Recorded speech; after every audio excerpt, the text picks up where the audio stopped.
Are you deaf or just incompetent? Damien Cross snapped, his voice echoing through the private jet. The flight attendant didn't flinch. She didn't apologize. She simply looked him in the eyes and said one word that shattered his world. Day. That name. That voice. It couldn't be. Beneath his billionaire arrogance and tailored perfection, Damien was a man slowly crumbling under the weight of betrayal, emptiness, and a love he never got closure from. Until she appeared again, thousands of feet above the world he thought he controlled. Damien Cross stood by the floor-to-ceiling windows of his $20 million penthouse, watching the city pulse with artificial life. Cars buzzed below, neon lights flickered on distant billboards, and people moved in hurried packs, driven by purpose or pretense, much like himself. The skyline reflected off the glass, but so did something else. A man with everything and nothing at the same time. He adjusted the gold cufflinks on his custom Italian shirt, poured himself a glass of aged whiskey, and leaned against the window frame. Silence hung in the air, not the peaceful kind, but the kind that screamed louder than any noise. He had built an empire from scratch: software, media, investments, real estate. At 34, his net worth danced near $1 billion. Yet, the empire felt hollow. The boardroom victories had stopped feeling like triumphs. Every new business partner came with a knife ready to plunge into his back. Lovers came and went, interested in his status, not his soul. And his friends, bought with favors and fine dinners. He was lonely, not alone. That made it worse. He walked into the ultramodern kitchen and stared at a granite countertop that had never seen a homemade meal. The fridge was stocked with expensive wines, imported water, and untouched health food. A cold life built on precision and performance. His phone buzzed. Assistant, text jets ready. Wheels up in 3 hours. Europe itinerary as requested. You'll have full privacy. He didn't reply. He didn't need to. The only thing he had more than money was silence. And control. Or so he thought. He sat on the edge of his king-sized bed, alone again, and opened a small wooden drawer. Inside was a faded photo. 2 teenagers standing in the rain, laughing, soaked to the bone, carefree and covered in mud. Her name was scribbled in messy handwriting on the back. Sophia L. Promise me we'll always find each other. He hadn't seen her in over 15 years. One day she was there. The next gone. No goodbye. No reason. Just vanished like a ghost. He searched for her for years until his heartbreak hardened into silence. She was part of the old Damien, the dreamer, the lover, the artist, the boy who died somewhere along the road to riches. He put the photo back, closed the drawer, and reached for his sunglasses. In the elevator down, his reflection looked flawless, custom suit, jawline sharp as his words. But he could still feel the ache in his chest. He knew what they called him in boardrooms and tabloids. The Ice Prince. Mr. Untouchable. The ruthless visionary. No one saw the man behind the empire. And he made sure of it. He stepped into the black Rolls-Royce waiting downstairs. As the driver pulled away, Damien took one last look at the city through the tinted windows and muttered, almost to himself, "People love what I have, not who I am."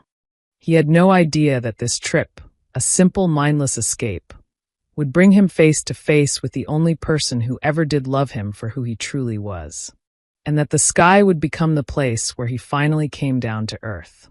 The engines roared softly beneath the plush floors of Damien Cross's private jet, a Gulfstream G650, the kind billionaires used when they didn't want to be seen. Everything inside screamed status. Marble countertops, polished leather seats, mood lighting calibrated to reduce jet lag. It was sterile perfection, curated by assistants he barely spoke to. Damien sat reclined in his seat, legs crossed, laptop open, though he hadn't typed a word in an hour.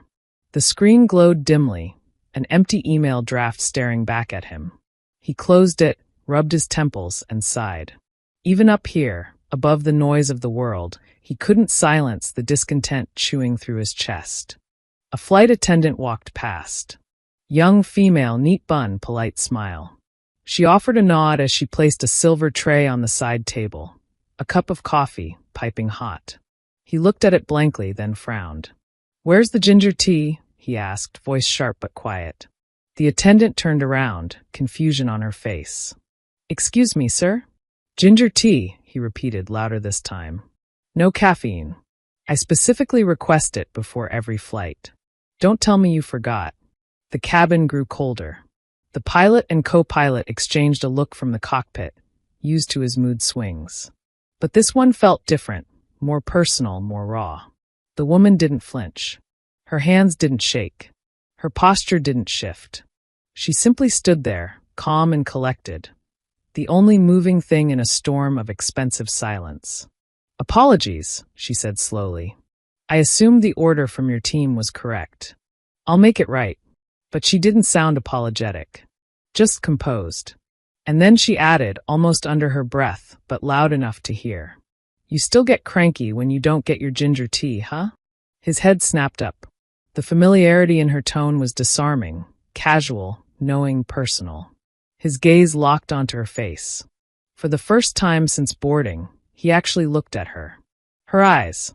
A slightly crooked smile. A beauty not manufactured by money, but made richer by time. She had a presence, not from training, but from history. "What did you just say?" he asked, his voice low and tense.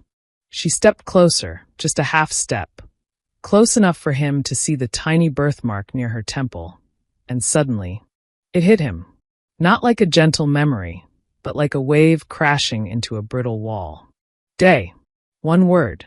One name. The name only one person had ever called him. The nickname that died the day she disappeared. His breath caught in his throat. He blinked. No, it couldn't be. Not here. Not now. "Sophia?" She nodded, her lips pressing into a soft smile. "Hey, stranger." His chest collapsed inward. The years vanished like smoke. The luxury plane, the billions in assets, the empire, none of it mattered. His heart was hammering so loud he was sure she could hear it. You're real," he whispered. "I thought I made you up after a while." "I'm real," she said, voice steady but laced with emotion. "And I've been standing right in front of you for the last 15 minutes while you threw a tantrum about tea." He laughed, a sharp exhale that turned into a half-sob. Then, without thinking, without permission, he rose from his seat, crossed the narrow aisle, and pulled her into an embrace. She didn't resist. Her arms slid around him slowly, like they were finding their home again. "I looked for you," he said into her shoulder. "I looked everywhere, Sophia. What happened? Where did you go?" Her voice was barely audible. "I didn't want to leave. My family had to, we didn't have a choice. Everything changed overnight. I lost everything, including you." Silence. Then tears, his not hers, fell quietly onto her shoulder. For the first time in over a decade, Damien Cross cried. Not for business. Not for betrayal. But for a part of himself he thought was gone forever, and had just walked back into his life at 35,000 feet. He let go, but not fully. His hands stayed on her shoulders as he looked into her face again, trying to process it all. "You're the only person I ever let in," he said. "And then you were gone. After that, I stopped letting anyone close." She nodded, her own eyes glassy. "I can tell." A quiet pause. Then he whispered, "What are the chances that after all these years I'd find you here?" She smiled gently. Maybe life finally got tired of keeping us apart.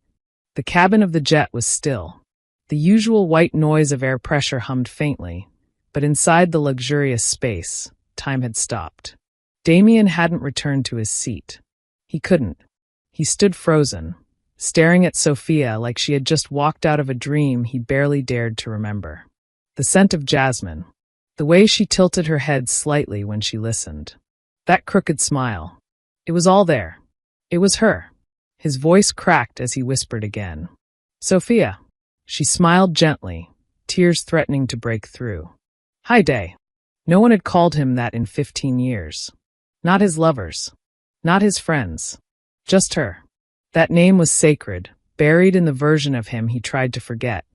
The boy who sketched portraits in the back of math class, who wrote love notes folded into origami hearts, who once promised a girl forever under a bleacher during a rainstorm. You disappeared, he said. No goodbye. No note. I thought you left me. Sophia exhaled, pain flickering in her eyes. I never wanted to leave. We didn't have a choice. She glanced around. A couple of other flight crew discreetly moved to the back of the cabin, sensing the intimacy of the moment. She gestured to a seat across from him. Can we sit? Damien nodded, still in a haze. They sank into the plush leather seats opposite each other, knees almost touching. Sophia folded her hands in her lap, collecting herself. It was fast. One night, my dad came home pale, said we had to leave the country immediately. Legal trouble. He'd been hiding things from us. Mom was crying. We packed what we could in 6 hours. I tried to find you, Day. I wrote a letter, but there was no time. We flew to London that morning. Damien leaned forward, elbows on his knees, his hands clenched. I thought I wasn't enough. I thought maybe you got bored. Or moved on. It messed me up, Sophia. For years. I know, she said quietly. I looked for you too after things settled. But you had changed your number, deleted your old socials. By the time I found a press article about you, you were already famous. And angry. He laughed bitterly. Yeah, anger's easy when you don't want to feel anything else. Sophia's eyes softened.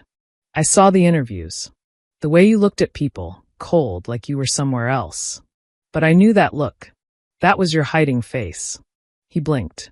You remember that? She nodded. You'd get that same expression when your dad missed your art shows. Or when your teachers told you to stop daydreaming. You'd shut down. Wear that same mask.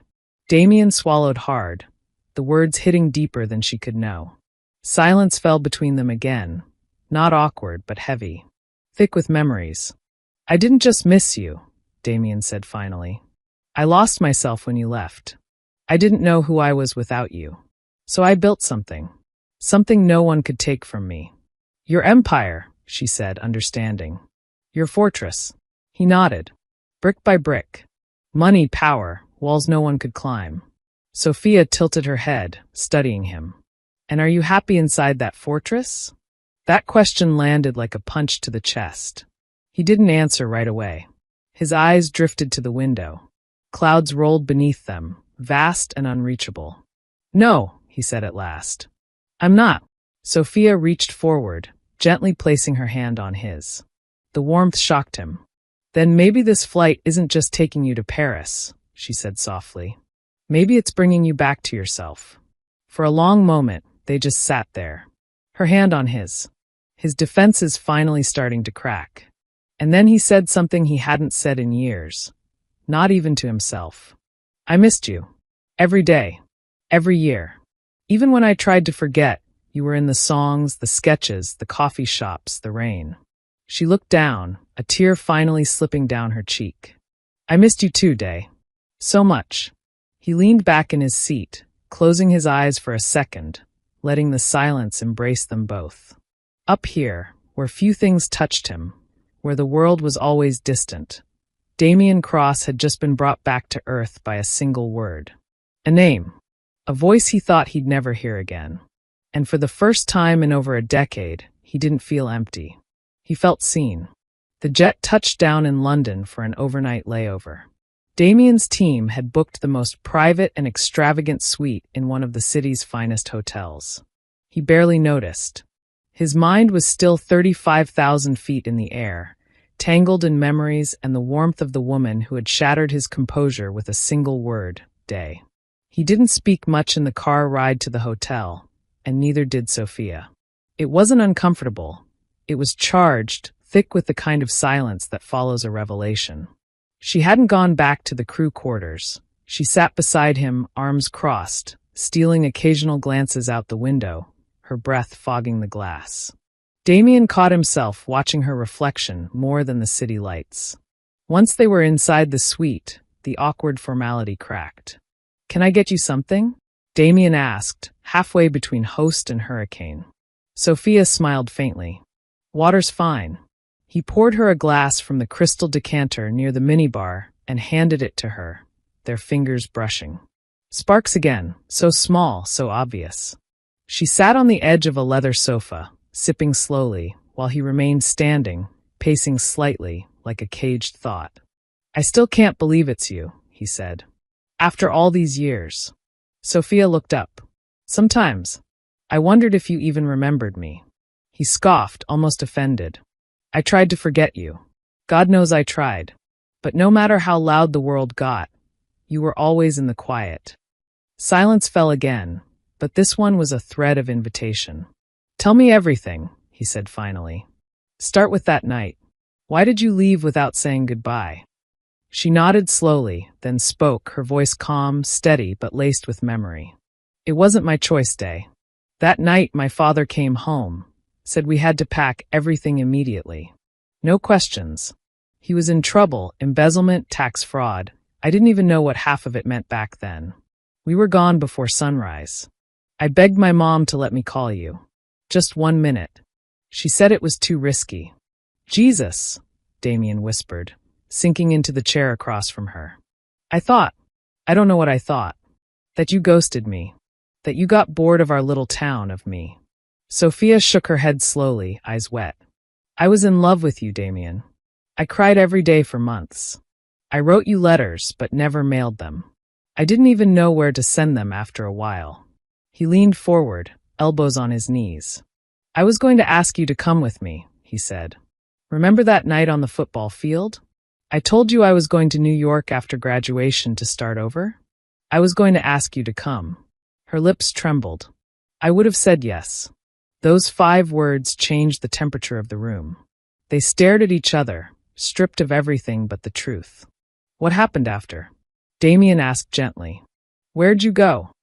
We stayed in London for a while. Dad got arrested eventually. My mom took a job in Spain. I worked small jobs, tried to stay under the radar. Eventually, I got into aviation school. I liked flying.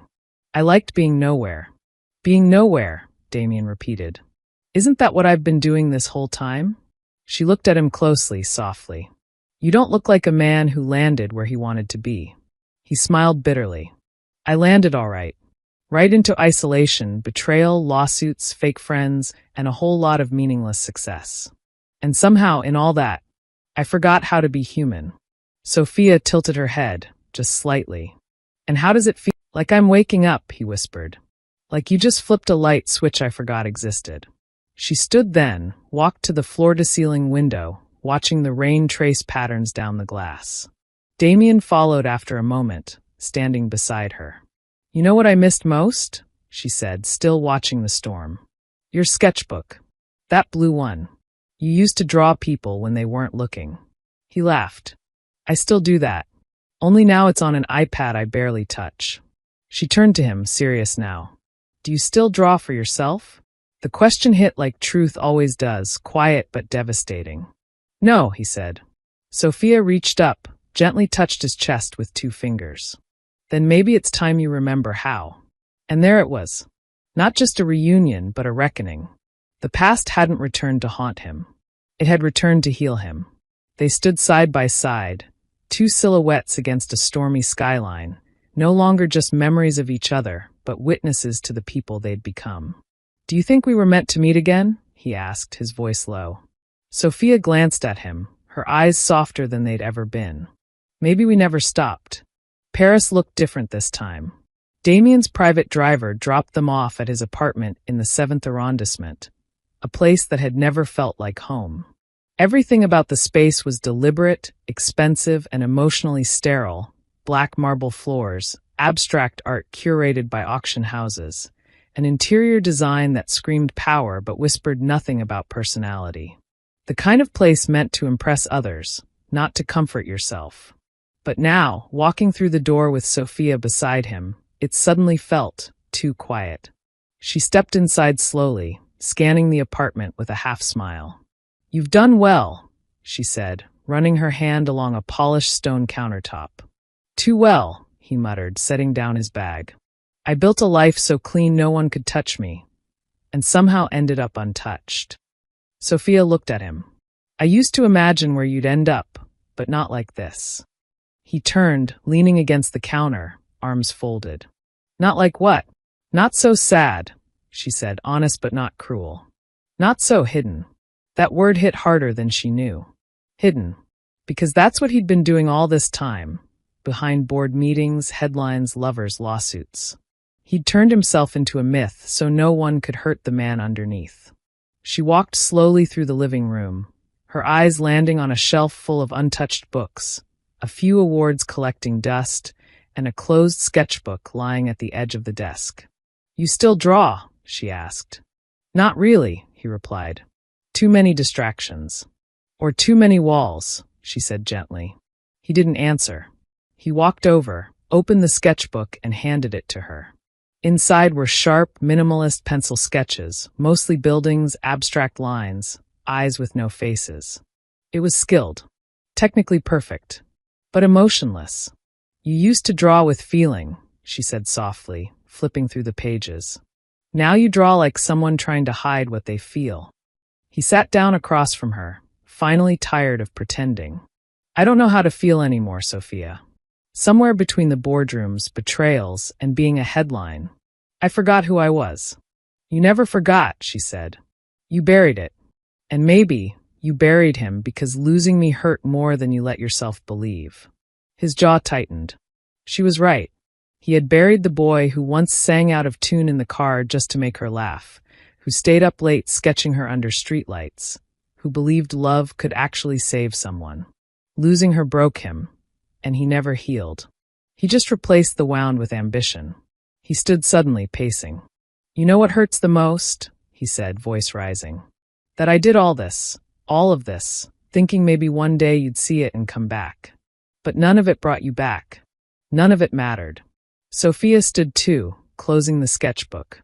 "I didn't come back because of the success. I came back by accident, remember? A twist of fate. But I stayed because the real you is still in there. I saw him. The moment you looked at me and cried." Damien turned away. His shoulders hunched slightly. "You're the only person who ever saw me and didn't want to change me." Sophia stepped closer.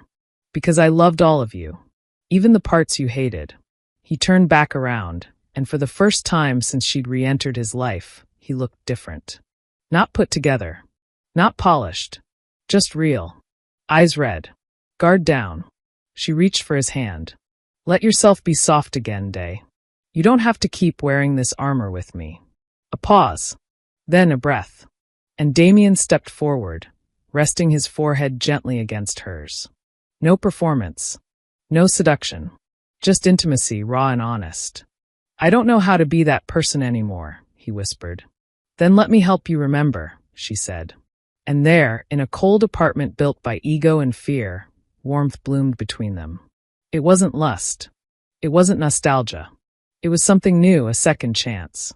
They moved to the couch, curled up like old friends rediscovering their rhythm. No pressure. No rush. Just presence. Damien spoke about his betrayals, how his best friend stole from him, how his last partner cheated, how the world told him to be ruthless or be crushed.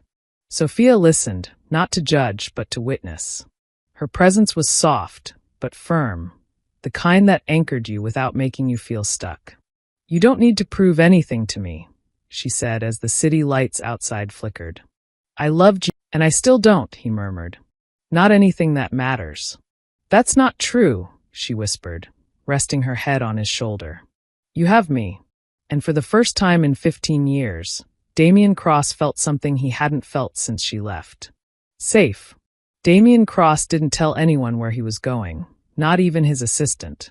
After so many years of living a scheduled life dictated by time zones, contracts, and meetings, he made a rare decision. He turned everything off. No email. No calls. No headlines. Just him and Sophia. They arrived at the villa the next morning, a quiet place nestled on a cliffside overlooking the Mediterranean. The air smelled of salt and wild lavender. The villa was old but beautifully kept, with faded terracotta walls, a vine-covered veranda, and a view that seemed to stretch into forever. Damien's team had bought the property years ago for privacy, but he'd only visited once. Now, as he unlocked the wooden doors and stepped into the warm light, he realized something strange. For the first time in forever, he wasn't rushing. "It's beautiful," Sophia said, standing barefoot on the stone balcony, her hair catching the breeze. It doesn't look like your usual style. That's because no one designed it for appearances, he said. It's just real. She smiled. Exactly. They spent the first day in silence, not avoidance, but comfort. Damien cooked for the first time in years, fumbling through pasta and overcooked garlic. Sophia laughed when he nearly set off the fire alarm.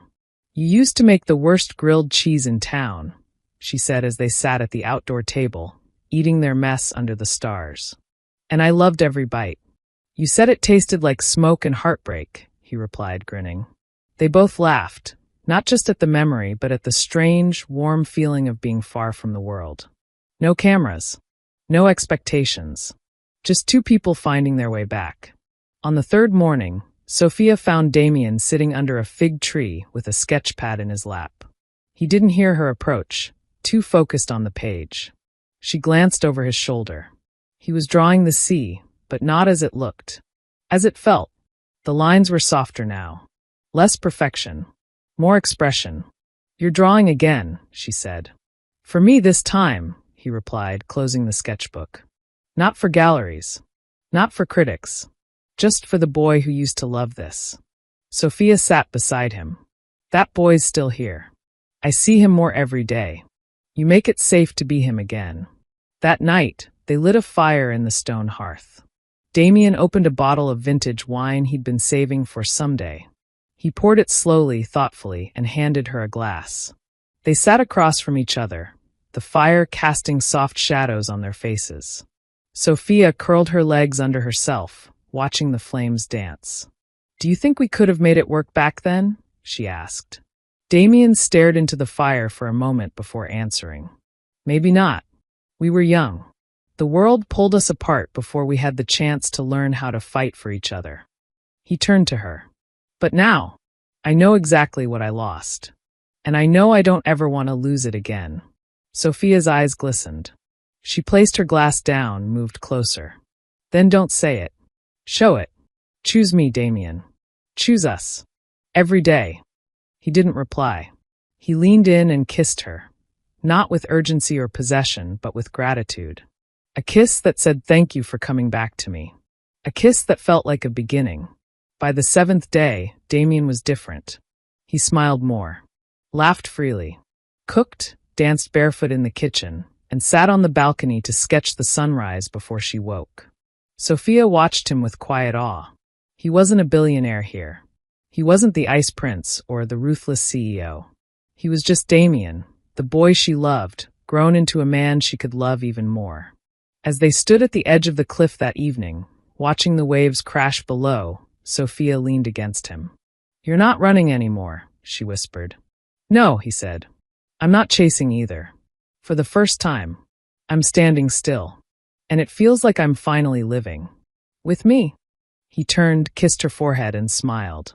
Only with you. The sky darkened into shades of violet and rose gold, and as night fell, so did the final pieces of the walls Damien had spent years building. He was no longer falling apart. He was falling forward. The weekend nights had passed like a dream, soft, slow, and sacred. But even dreams have their endings. Damien stood beside Sophia on the sun-warmed tarmac, watching the jet being prepped for the return flight to New York. His assistant had finally tracked him down, gently reminding him of meetings postponed, press waiting, and deals on the verge of collapse. For once, he didn't care. So, back to reality, Sophia said quietly, adjusting her ponytail as the wind tugged gently at her jacket. Damien turned to her, his expression unreadable, part reflective, part afraid. Do we have to go back? He asked, half joking but not really. She smiled, sad but sure. We do. But going back doesn't mean going backward. He looked at her for a long time. What if we lose this once the noise returns? She stepped closer, her voice steady. Then we make a new kind of noise. Together. The ground crew motioned that the plane was ready. The door was open. The engines were humming softly. Sophia reached for her bag and began walking toward the steps. Damien didn't follow. She turned around halfway up the stairs and saw him standing still on the tarmac, eyes fixed on her like she might vanish if he blinked. "Damien," she called, but he didn't respond. Instead, he walked slowly to the edge of the steps, and then, in front of the pilots, the crew, and his watching assistant nearby, he dropped to one knee. No ring. No speech prepared. Just emotion. Raw. Real. Undeniable. Sophia froze wide-eyed. "I don't have a ring," he said, voice trembling, "because I didn't plan this. But I know I've spent too many years building a life that didn't matter, just to impress people I don't trust. And now I'm standing here, finally knowing what matters." He looked up into her eyes. You were my beginning. You are my middle. And I want you to be my end." Tears streamed down her cheeks. She hadn't cried this freely in years. "I don't need a ring," she whispered. "I just need you to mean it." He stood, eyes locked on hers. "I've never meant anything more in my entire life." Sophia nodded once, then closed the space between them and pulled him into a kiss. A full, deep, unapologetic kiss, right there on the runway. The crew looked away. His assistant smiled and pretended to check her tablet. They sat side by side on the jet, hands clasped like they were afraid to let go. Not because they feared losing each other, but because they had finally found what they were missing all along. Damien stared out the window at the clouds, his thumb brushing over Sophia's hand. "Do you think people like us get second chances?" "No," Sophia said softly, her head resting on his shoulder.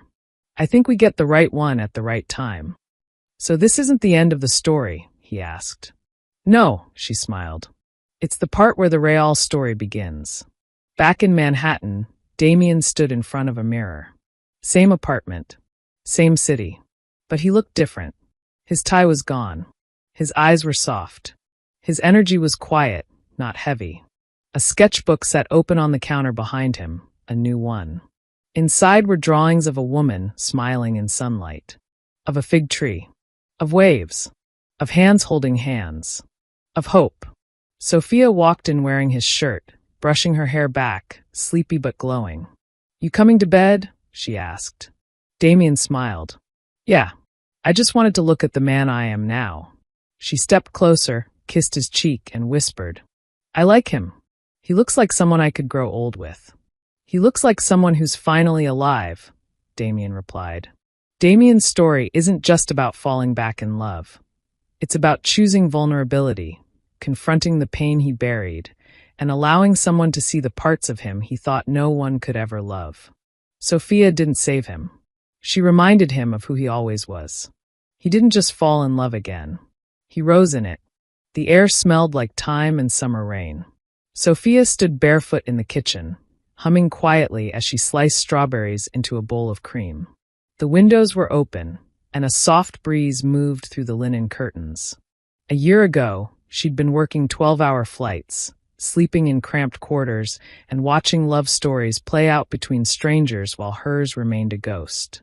Now, the only flight she was planning was for pleasure, to Florence next month, for their first anniversary. She glanced down at the simple gold band on her finger.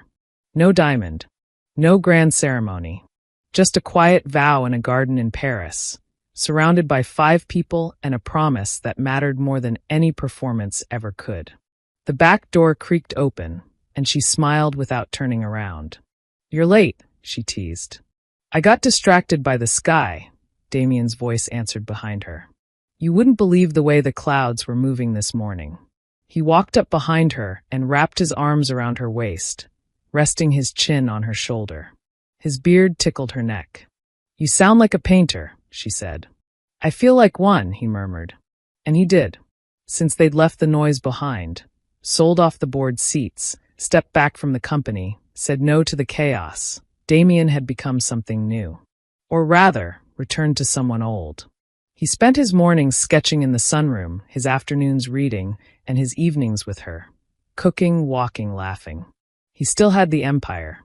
Still had wealth, influence, all the things that once consumed him. But now none of it owned him. "You have paint on your elbow," she said, smiling as she turned in his arms. Occupational hazard. He leaned down and kissed her softly, a kiss full of routine and reverence.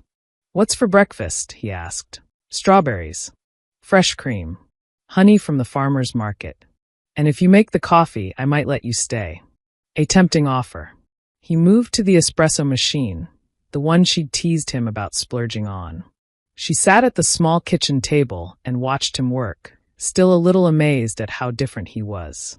Not because he'd changed, but because he'd allowed himself to.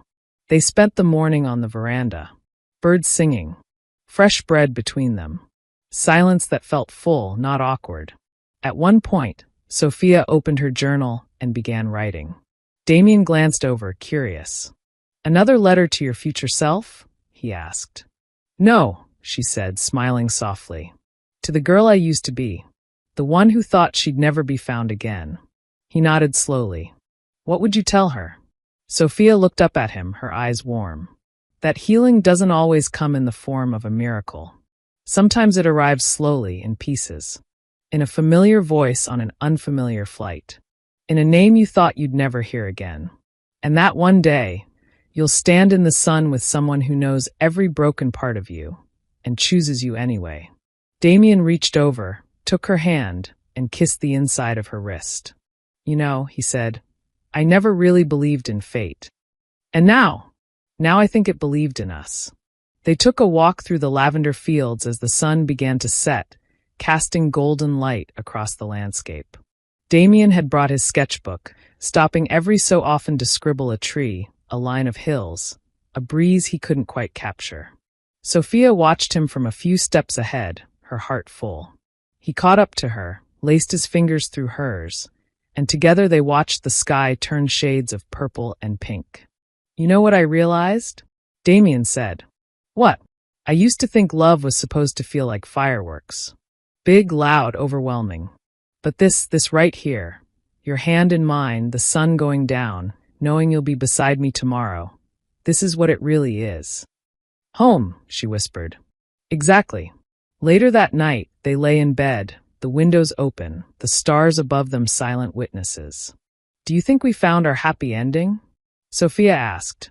Damien turned to her, brushing a strand of hair from her cheek. "No," he said. "I think we found our beginning."